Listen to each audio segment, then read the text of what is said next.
Um, all right, good afternoon, everyone. It's really my pleasure today to introduce our speaker, Dr. Nada Jabado of McGill University, who will present the ABCs of chromatin hijacking in disease. So Nada is a friend and collaborator, and I'm really happy to welcome her to UW-Madison for the first time. So she's a physician scientist whose work integrates mechanistic insight with deep commitment to pediatric patients.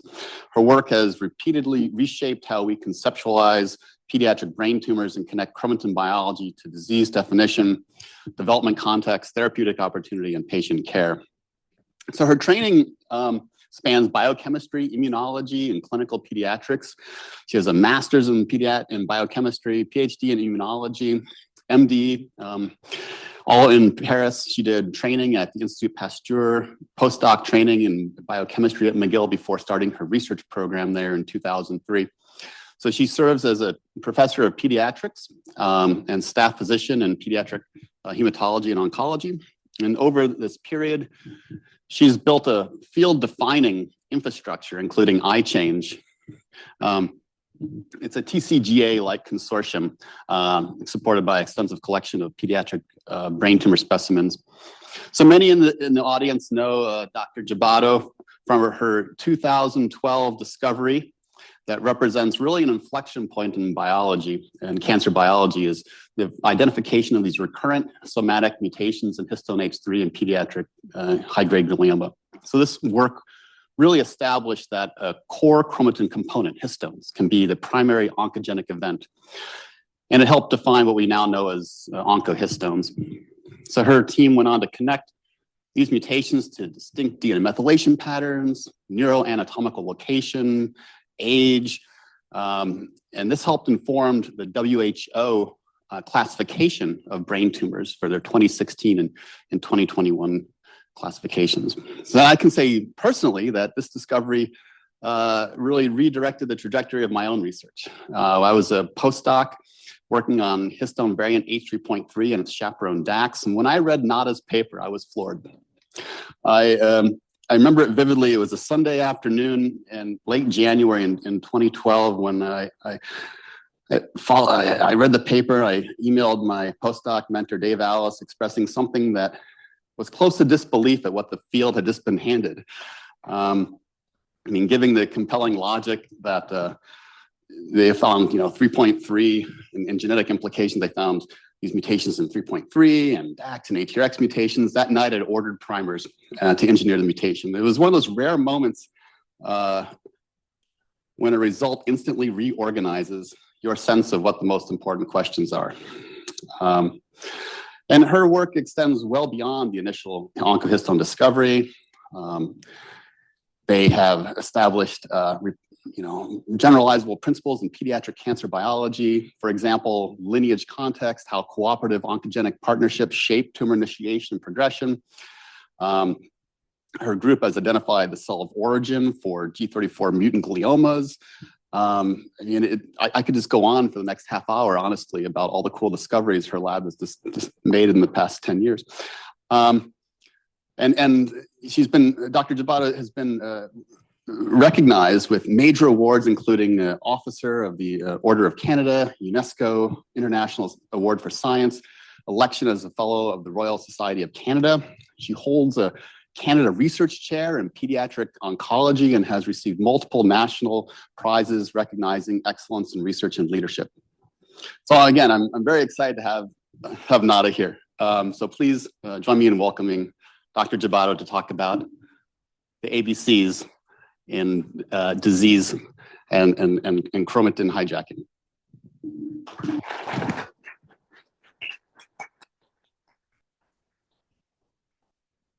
Thank you very much. Can you hear me well? Yeah.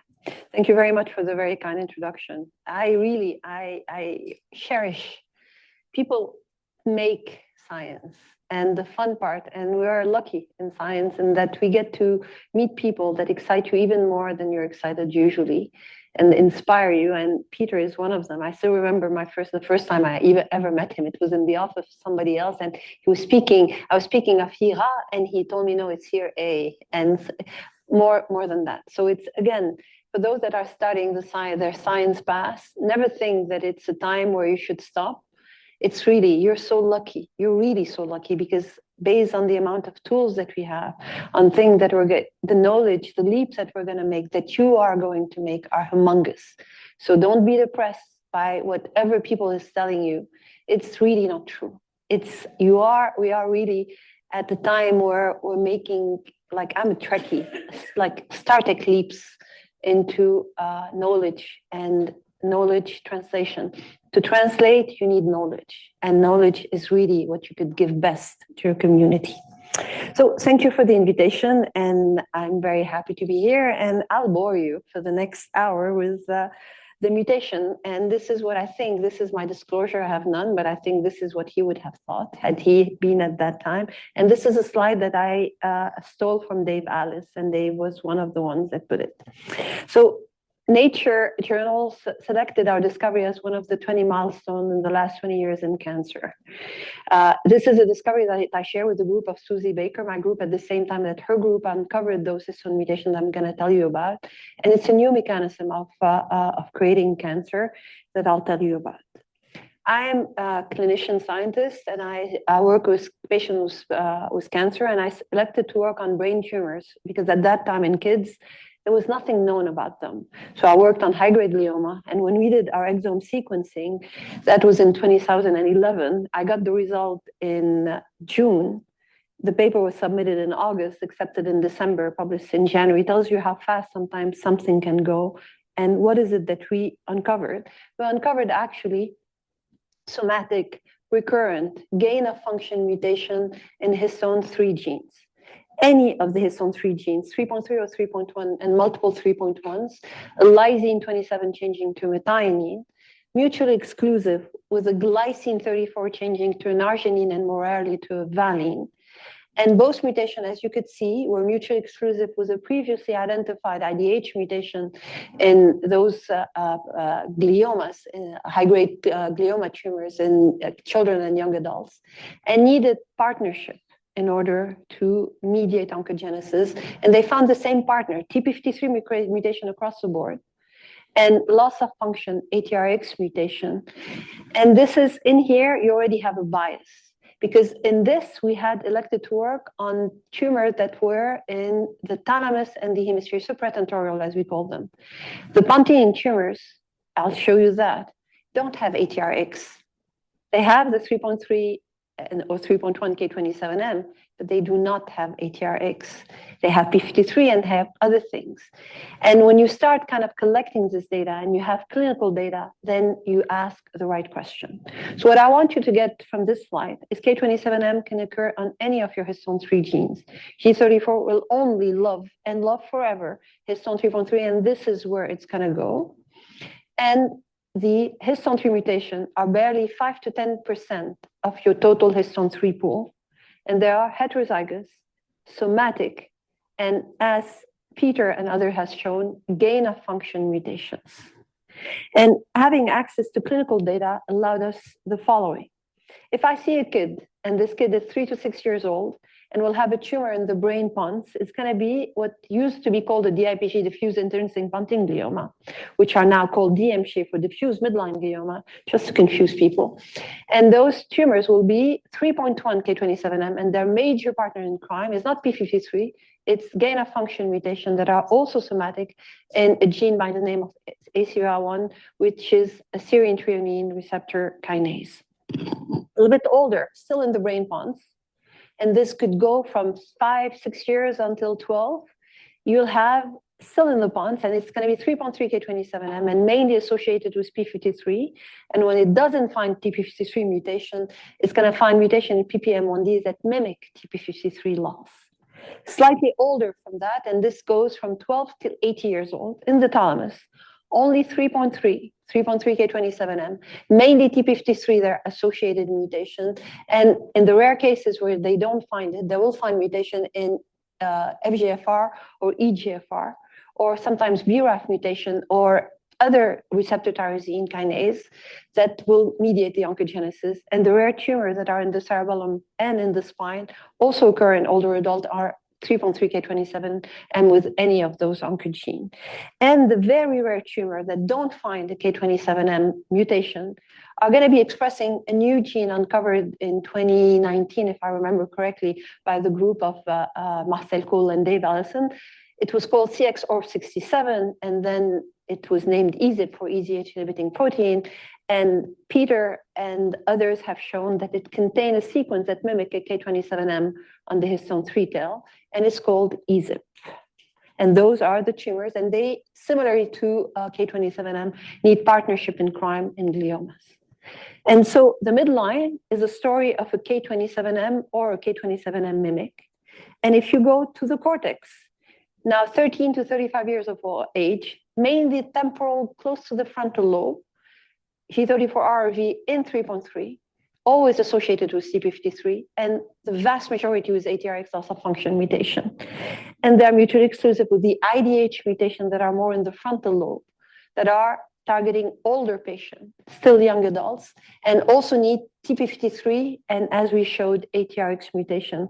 And the rare ones that are young adults that are in the proneural high-grade glioma group and have no IDH or G34 mutation will have loss of function mutation in SETD2, which is one of the main lysine 36 trimethyltransferases, which leads me to say that in the cortex, it's a story of a 3.3, K36 badly written, read, or post-translationally modified.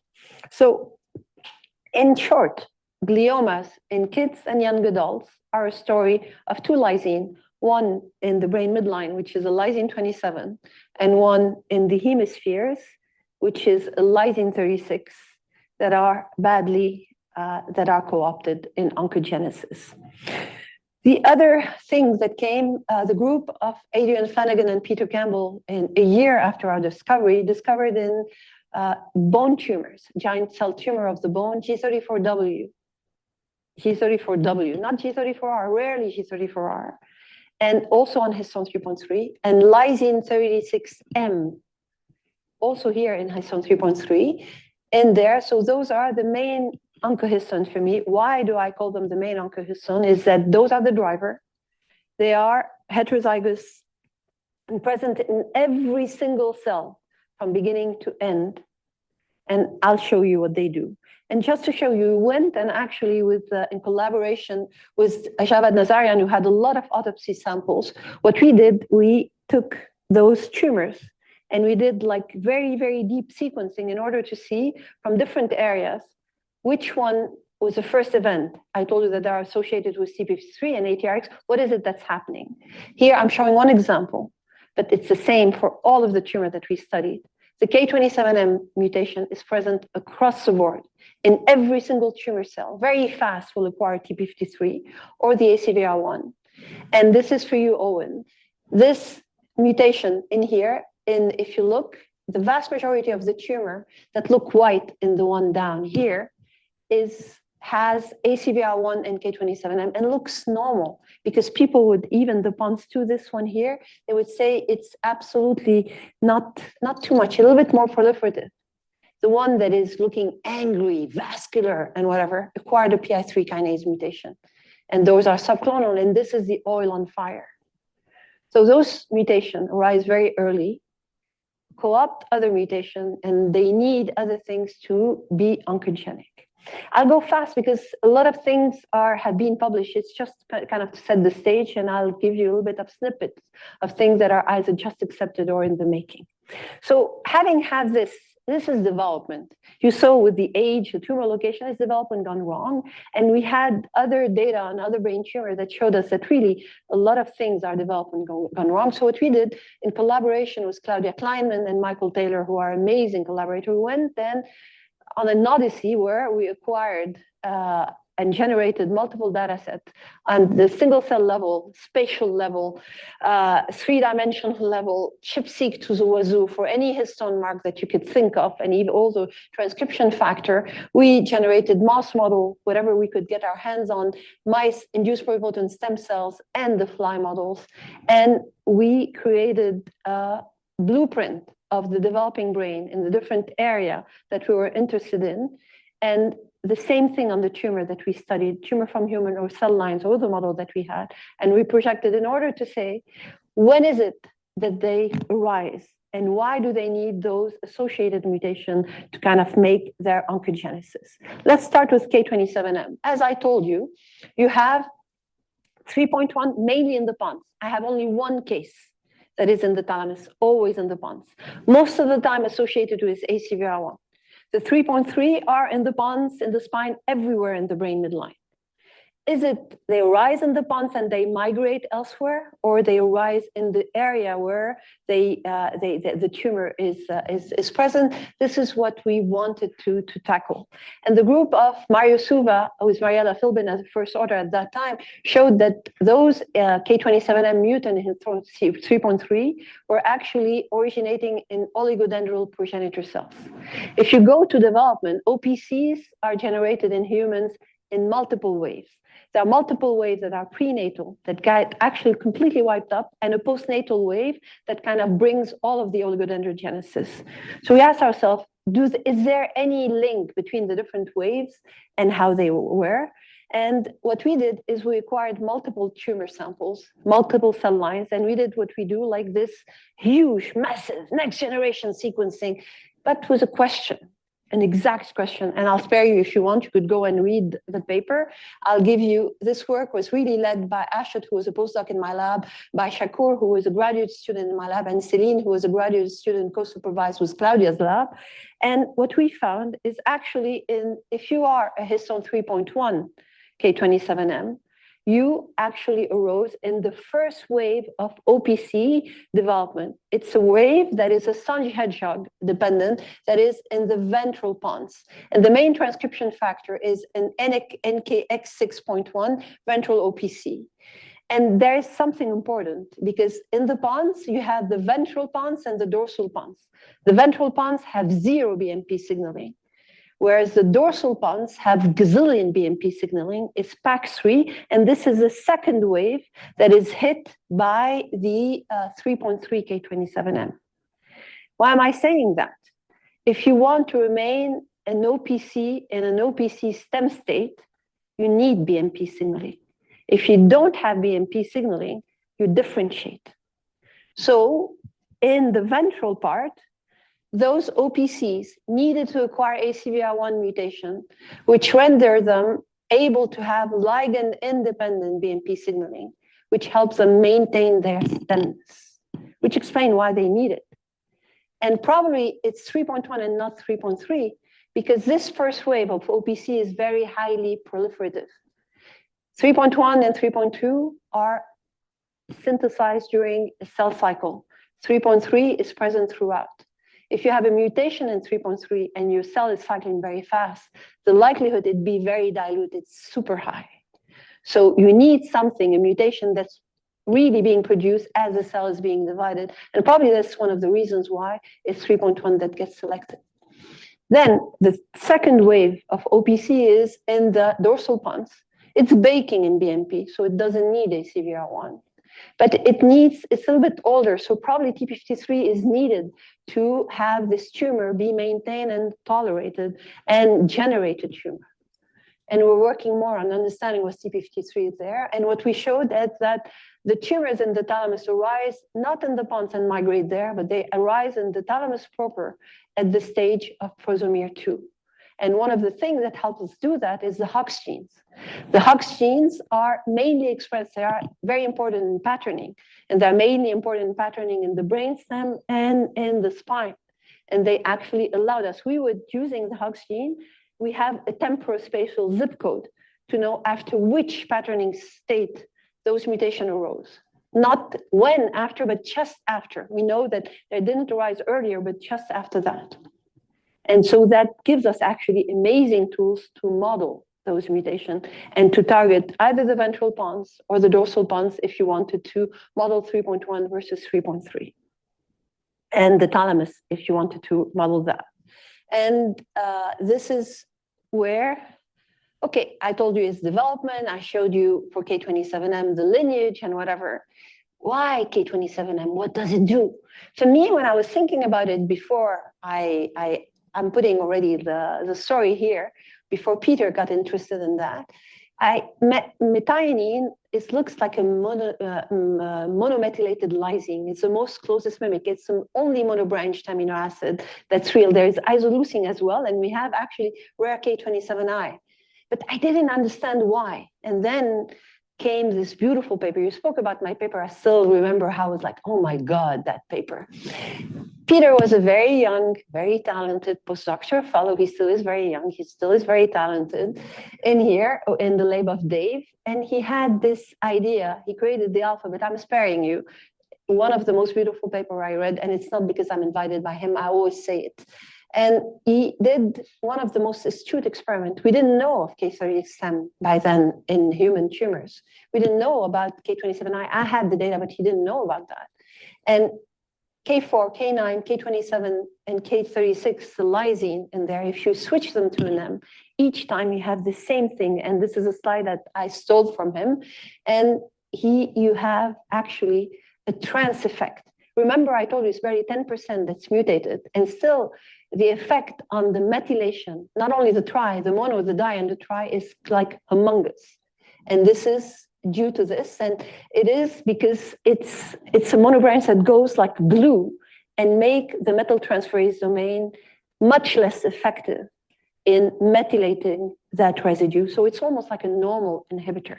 It doesn't act like an inhibitor, and this is where there is something. Another thing that he did, and this is when he first started his group as an independent, and Cha was at that time a postdoc in Dave's lab, and I was lucky to collaborate on this beautiful story. The K27M were very hard to model. Believe me, initially, now we have a lot of models, and we're getting even more of that, but at that time we were all crying because like, oh, it wasn't working. So we worked on the K36M that was shown in bone tumors. Bone tumors are mesenchymal in origin. So they got that idea to put them in mesenchymal stem cell. We showed that when we put the K36M in a mesenchymal stem cell, mouse mesenchymal stem cell, it created tumors. First show that this is a tumor driving event, the only mutation. And the other thing that they showed is that it actually stopped differentiation. So your mesenchymal stem cell, which should produce chondrocytes, adipocytes, osteocytes, was actually stuck, couldn't produce nothing. It's like it's barrage in differentiation. And how is that due? A domino effect on chromatin. If you looked at the data before, K36M should be inhibiting every single metal transferase that would methylate lysine 36.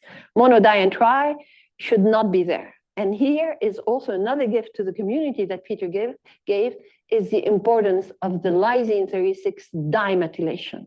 Trimethylation is on lysine 36, goes to gene bodies, very restricted. Dimethylation is your force, so abundant. And it's a natural boundary to the K27 tri spread. And so in initial cells, you have a lot of K36 dimethylation because it actually times and slows down as much as possible the K27 tri-spread.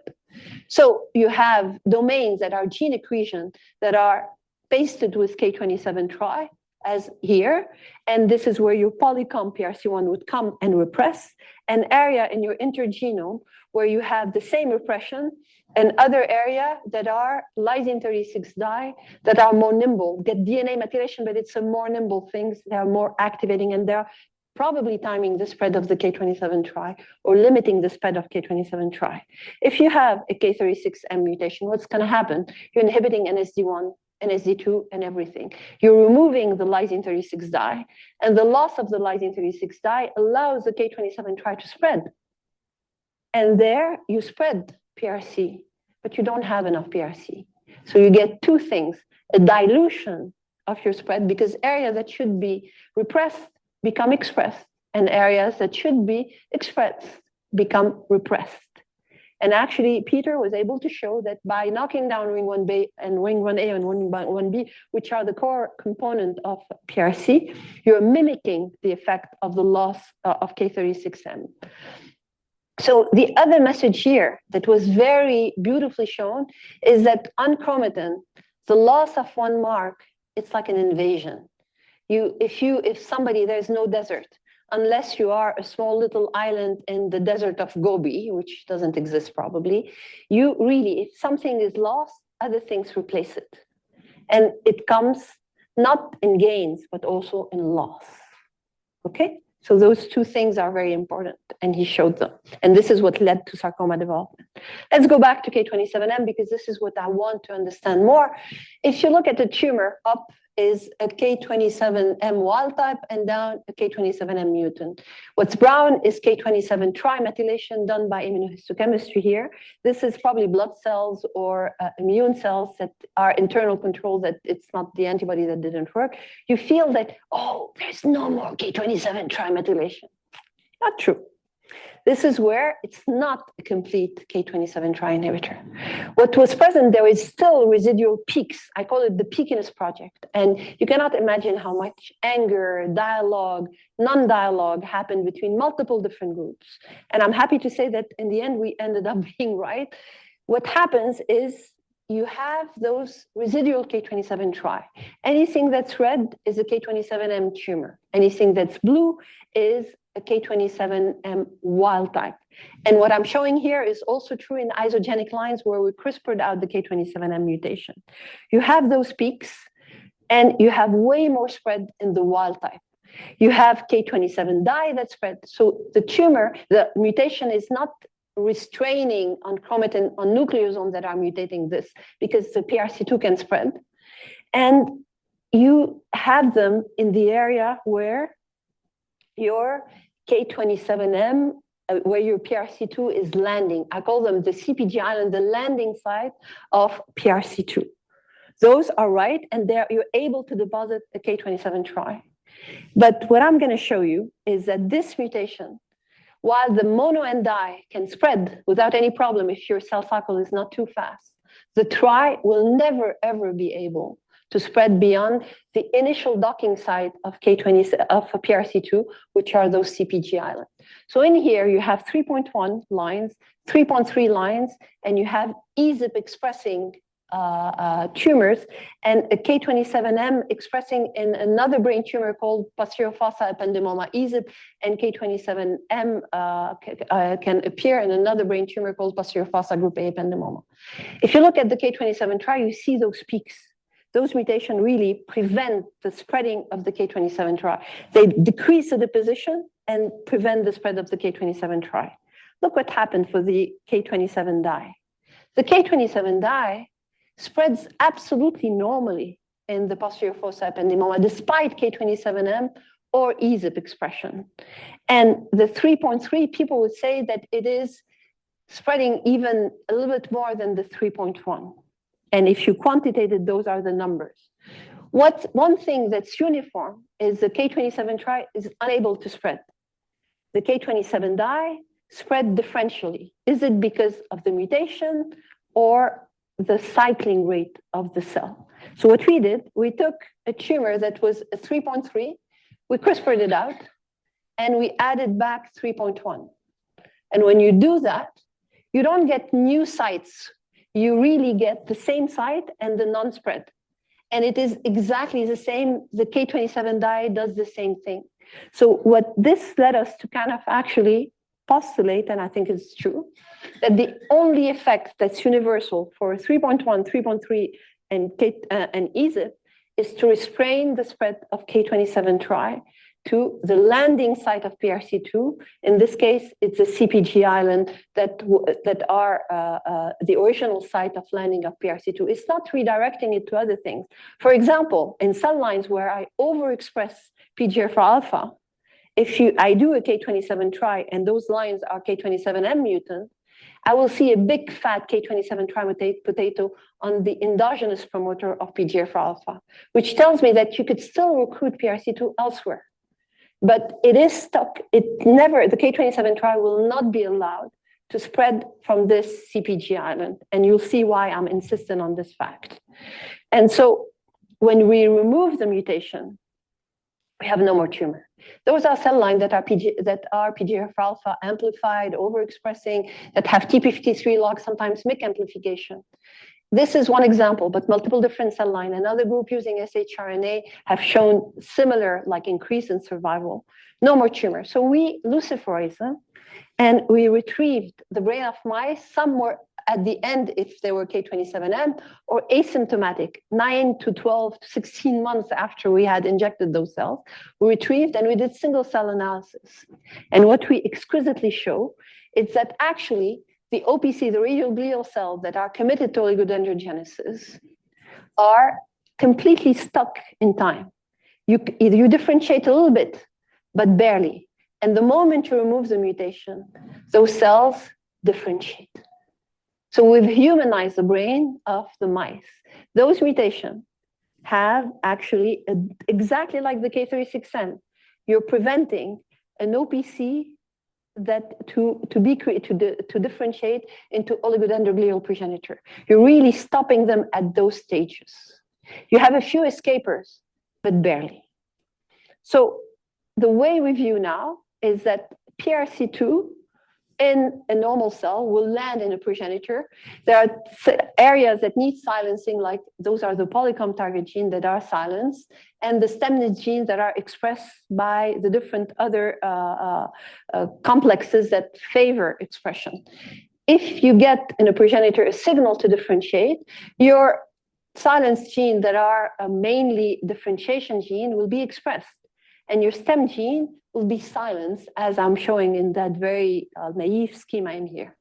In the context of K27M or in EZIP, it is stuck in time. It's almost like Peter Pan.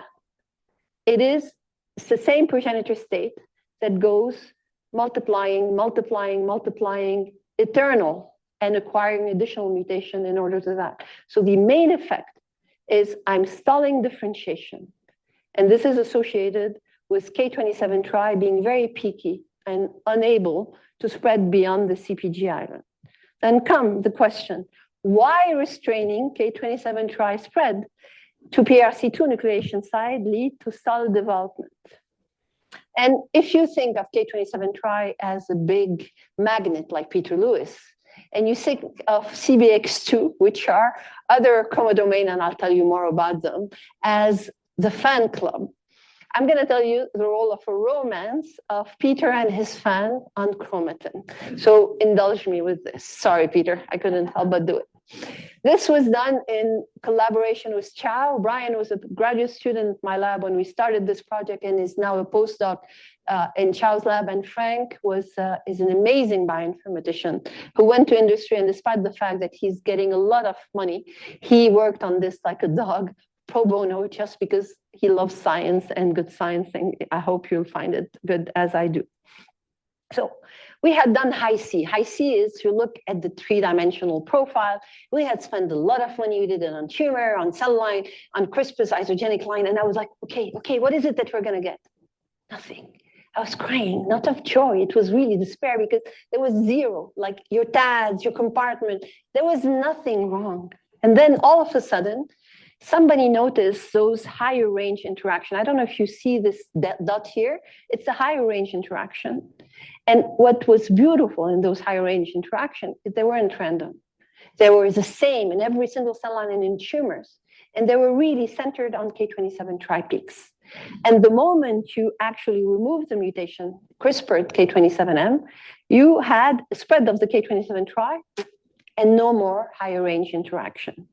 And then if you don't believe me that this is compacting DNA, we did fish analysis in the K27M. You see those two, they are really yellow, red and green do yellow. They are really overlapping in here, and they are more separate in here. And this is a quantitative mechanism to show that it was really every single higher interaction range had the same effect. And so they reminded us of polycomb bodies. Polycomb bodies had been described in embryonic stem cell and are associated with canonical PRC1 oligomerization described by multiple groups and a garden variety of PRC1, and I'll come to that. So what we did is we looked in our K27M and knockout, and this is an example just showing what I showed in the previous slide for K27M. Here it's in posterior foci ependymoma that expressed EZIP, and the moment EZIP was low based on different things that we could do, you had the same thing, higher interaction, lower interaction, and in induced pluripotent stem cells that we pushed to differentiate into neurons, you had initially those higher range interaction and very peaky. Actually, embryonic stem cells have the same phenotype that our K27M. They have very peaky K27 tri distribution. Okay, and if you push them to differentiate, you spread the K27 tri mark and you lose those higher range interaction. And just to show you that every single cell needs them, we did single cell Hi-C and metal-seq, and this was analyzed by Claudia Kleiman's lab, and Audrey is a graduate student in her lab. Every single cell, tumor cell, has those high range interactions. The microglia, which are normal cells, do not have them. So it tells you that they are needed in cells. So polycom, PRC1 comes in two varieties, if it's not already complicated. Canonical PRC1 and variant PRC1.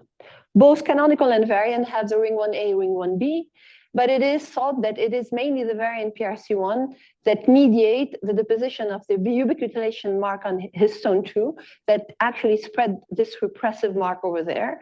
Whereas a lot of things were thought about the canonical PRC1 as a garden variety, maybe higher order chromatin structure and fidelity of repression with a question mark. This is taken from a review from Bob Kloss' lab.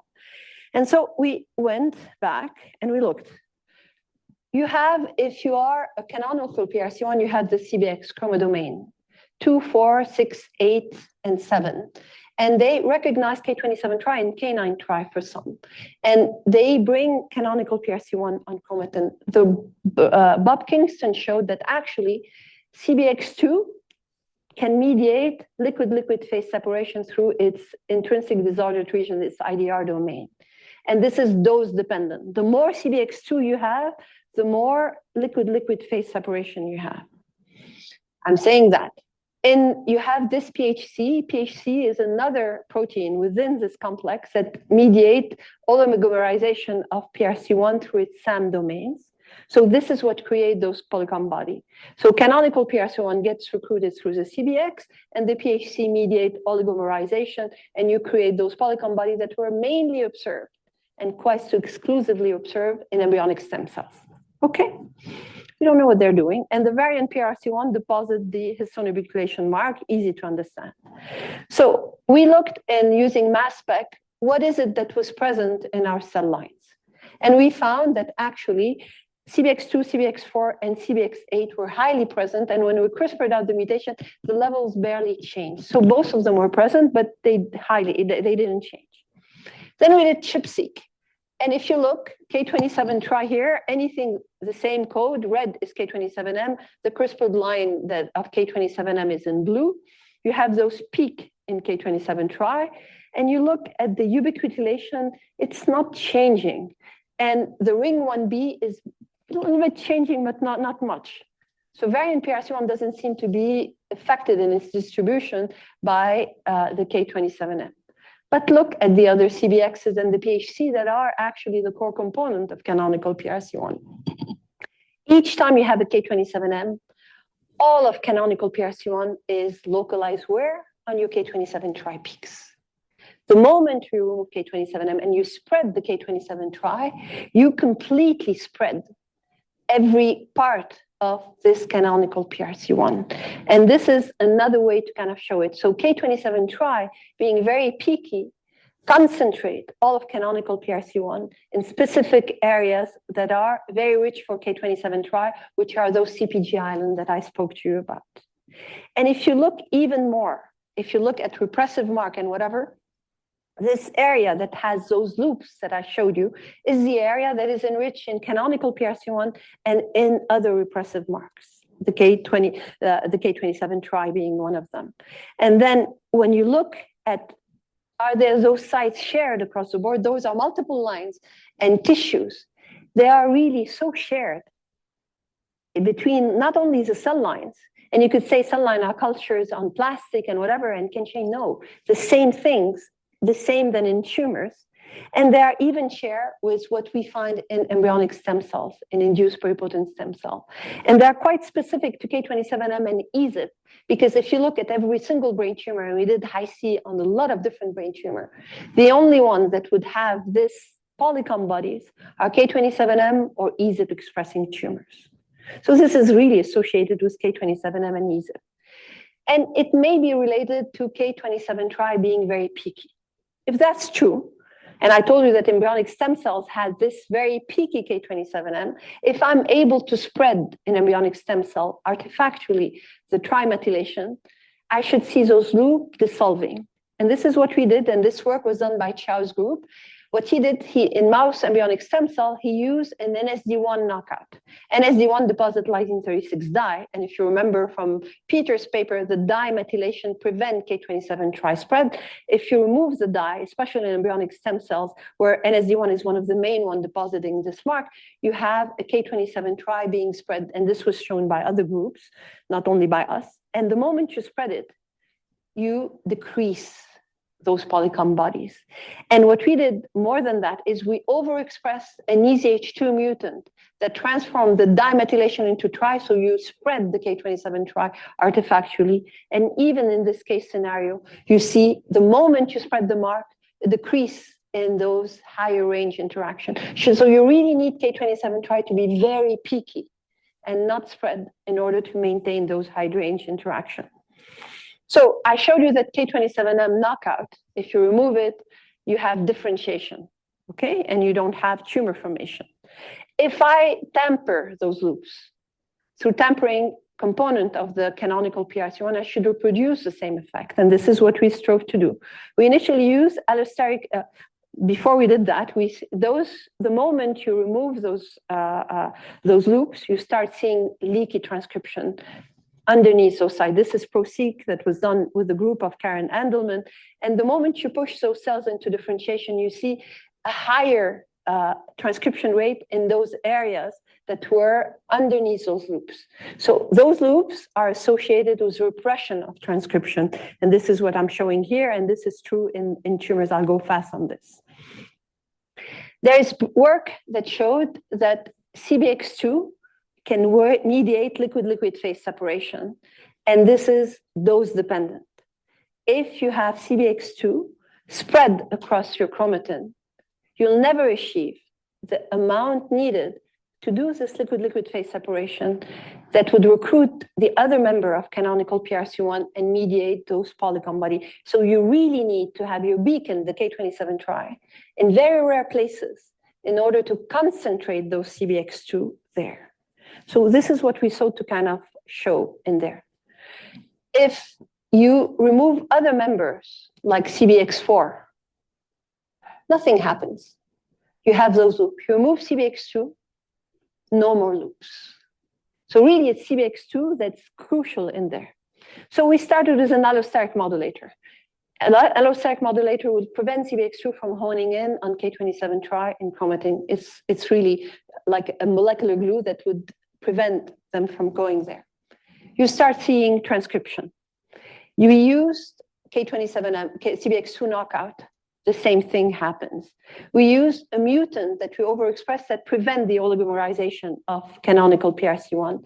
You start seeing transcription. And we see differentiation. SOX10 is not expressed. It's a factor that's associated with further differentiation into the OPC lineage. If you remove K27M, you start seeing it. Each time we did either the allosteric modulator, the CBX2 knockout, or the other one, you start seeing differentiation. We looked at proliferation, and I hate those data. This data, like, are for me, okay, you use it. But in mice, it's even better. The same thing that when we remove the K27M, if we remove CBX2, no more tumor formation. And similar to what we see in K27M here, we use the K27M mutation as a surrogate for are the cells engrafted, yes or no. Here is a tumor, the brown is the K27M antibody, is full of that. But look in the mutant that are asymptomatic, we sacked them 8 months after we kind of engrafted them. You see, those, there are tumor cells, but they didn't form tumor anymore. So really, the key part is creating those loops. And the way I view it, I put it, I spared you. I put it as a beacon in here, K27 tri. And if your beacon is on CPG island and concentrated there, your ships will only go there. And CBX2 will be present in enough quantities to mediate this oligomerization of canonical PRC1, create those loops, and such stringent gene repression that there's zero leakiness.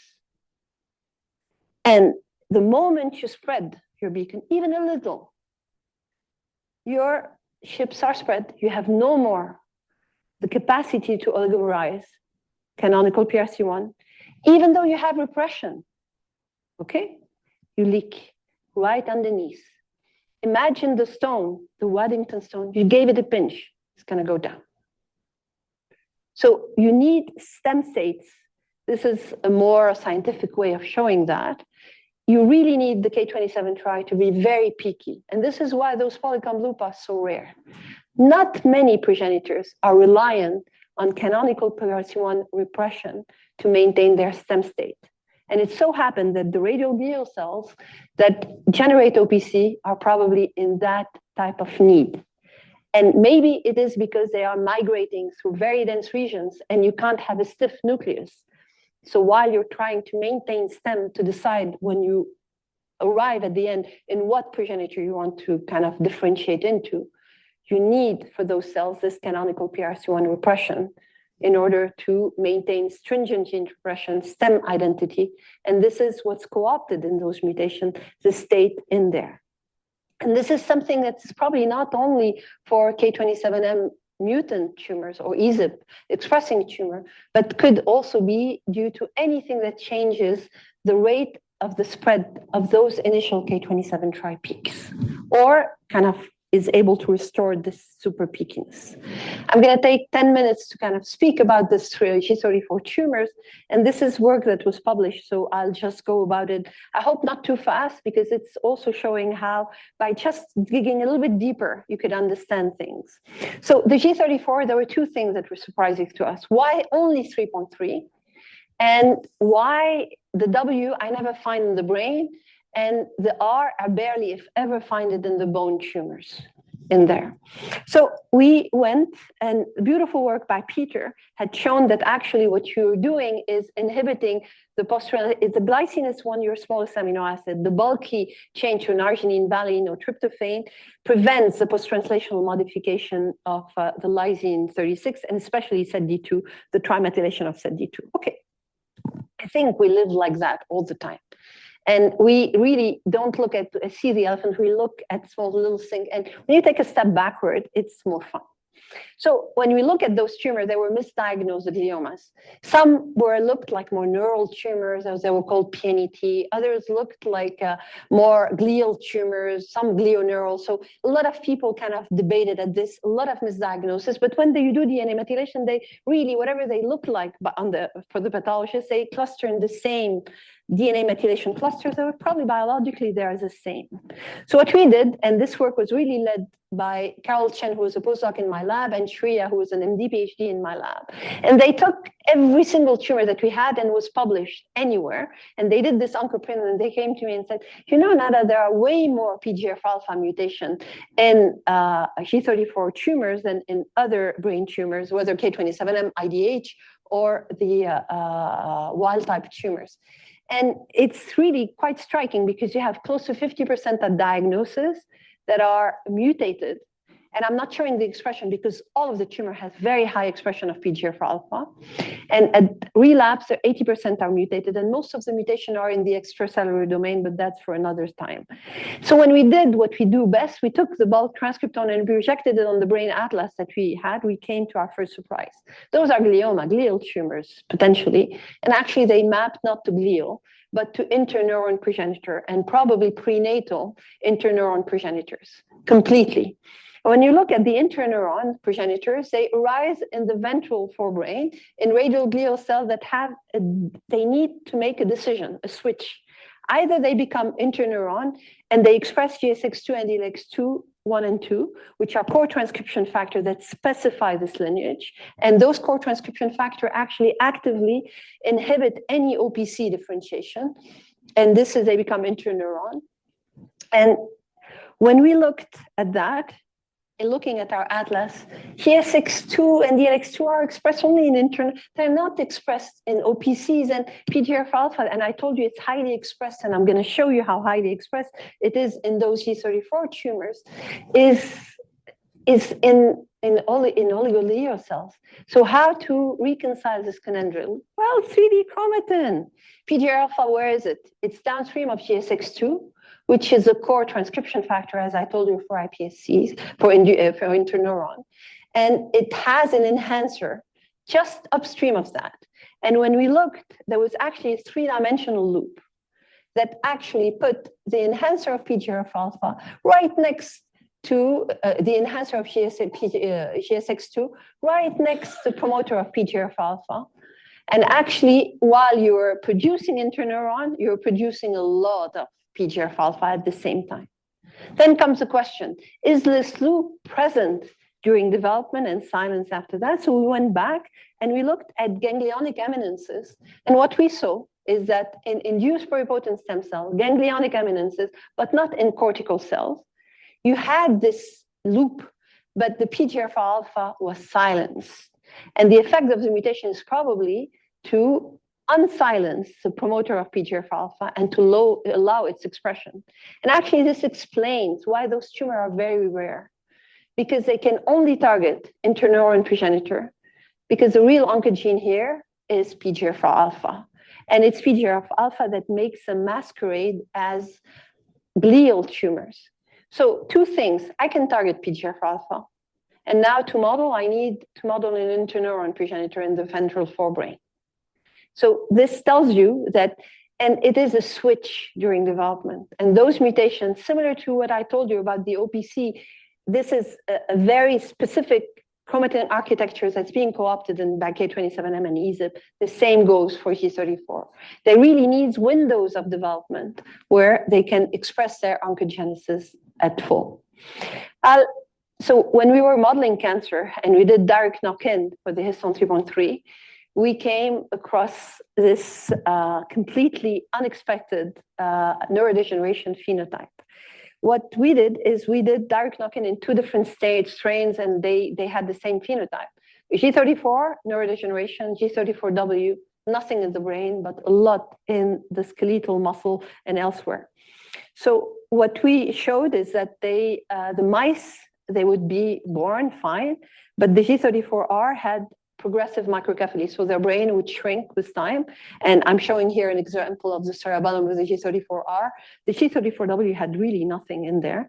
And the cortical layer were more thinned, and there are specific cortical layer actually where their interneurons are, because this targets the interneuron.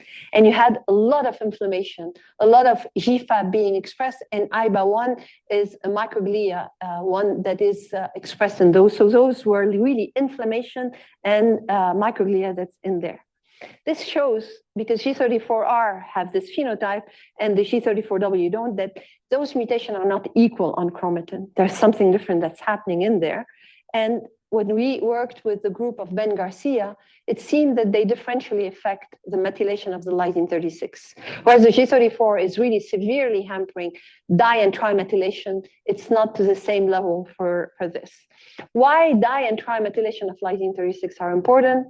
Guess what? They recruit DNMT3A and 3B.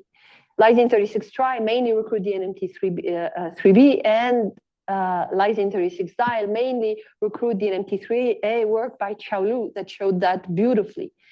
And why is that important? We showed it also that actually using BioID, that the G34R were really bad in recruiting DNMT3A and to the same level DNMT3B on chromatin. So why is that? When you look at brain is specific for something in that it's postmitotic. Neurons do not divide, right? If you don't divide with time, what's happening is your histone 3 pool is mainly histone 3.3. 90% of the histone 3 that's present in neuron is histone 3.3. So if you have a mutation in histone 3.3, it's going to be so amplified over there. The other thing within brain, DNA methylation is quite key. And there is non-CG methylation called CH methylation that is something that's important and actually was shown to be mediated by DNMT3A.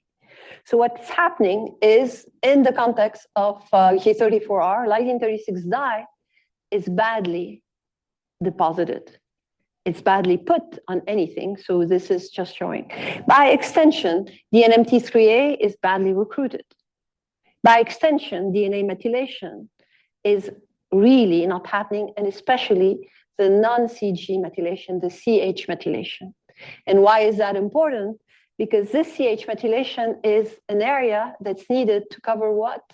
Innate immunity gene like complement genes to silence them. And what we showed using RNA-seq and the DNA methylation is that the vast majority of the areas that were not coated with CH methylation as they should have been in the brain were immune gene and mainly the complement gene. Why is that important? I didn't know that. Complement actually mediate pruning, synaptic pruning. So when we are born, a baby learns how to walk, to talk, whatever, gazillion synapses, projections, things that are happening, and you need to put order into the disorder. And this is where the complement, neuron express complement gene, and they attract microglia that clip excess synapses, and you put order into disorder. So what we think is happening, we showed that those complement gene were still expressed in the mutant G34R brains. In there, this is showing this there. So in a normal cells, you have a non-signal. You start pruning, and then you deposit lysine 36 dimethylation, recruit DNMT3A, which deposit DNA methylation, which recruit MECP2, and you silence everything. Okay? The on signal is still on in G34R, but the off signal is never there. So you're clipping, and you create this neurodegeneration. And it's a new mechanism of creating neurodegeneration phenotype. Just to show you that the G34W have a phenotype, look at how obese, and it's not because they're eating more, they're really not eating more, this there. And they have muscle waste like you wouldn't imagine. Every smooth muscle, cardiac muscle, and the bone is also very bad, and we think it's something to happen in satellite cells. And flies don't lie. If you put a G34R in a fly, in a mouse driver, no problem. You put it in a muscle driver, no problem. If you put a G34W with a muscle driver, it's lethal. 2 different muscle drivers in there. So it's really something that's really there. I hope I've convinced you that brain tumors, and I think a lot of young adult tumors, sarcomas or whatever, are development gone wrong. Either they're stalled like Peter Pan and they don't want to age more, or they divert in their way of going. And that by using different tools as we're using, we're kind of knowing why those drivers take advantage of specific developmental time point. This gives us tools to uncover really exquisite vulnerabilities. And the 3-dimensional structure is something that's quite key. For the lack of time, I didn't speak about the tulip that we identify in ease of expressing cells, but really don't think linear, think also in 3 dimensions. So the K27M and the G34 are the first step, needed step. But then after that, you need other oncogenic events. If you know them, you could target them. And the arsenal of possible therapies that we are getting, and hopefully getting more and more, to treat those kids that die within a year and a half of their diagnosis is really something that we need to kind of completely work on.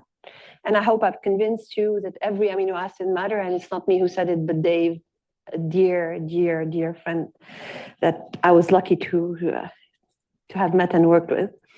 The people across the world, this is what I love about science. Look at those flags, they're for real. Everybody works together, speak together, the same language, and I love it. Science is inclusive and really beautiful. This is a laser tag. I completely lost. It was my group, the different people that we collaborate with. And I think this is for me one of the most important slides.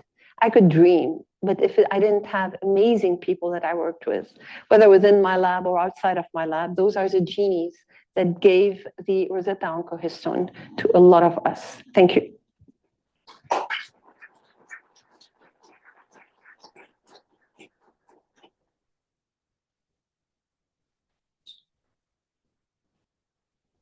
All right, do we have any questions?